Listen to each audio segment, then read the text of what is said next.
علامات نقص المية في جسمك. جسمك بيبعت لك كل يوم إشارات، لكن أغلب الناس مش بتاخد بالها منها. تعال نبدأ نشوف ايه هي العلامات دي. أول علامة عندنا هو الصداع المتكرر اللي بيجي من غير سبب واضح، اللي هو مفيش أي سبب يدل على الصداع.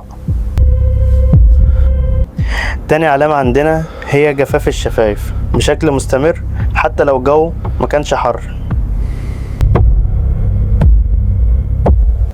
تالت علامة لو تركيزك بقى ضعيف أو حاسس إنك بقيت مشتت طول الوقت، دي ممكن تكون إشارة هي كمان.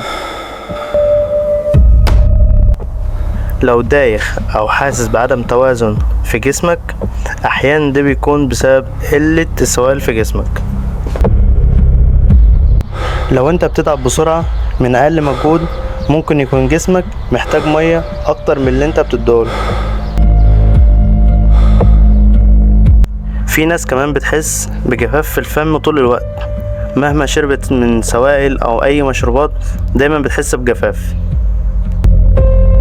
عشان كده مهم انك تحافظ على شرب المية بشكل منتظم خلال اليوم، وما تعتمدش على الإحساس بالعطش عشان تفكر انك تشرب. متستناش لما تحس بالعطش الشديد، لأن العطش الشديد هو مش أول علامة، ده غالبا بتكون تنبيه متأخر من جسمك إنه محتاج مية.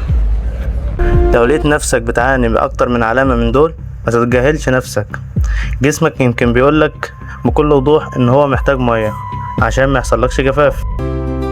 ولو عجبك الفيديو وعايز تعرف نصايح صحية أكتر، تابع فيتال ستادي.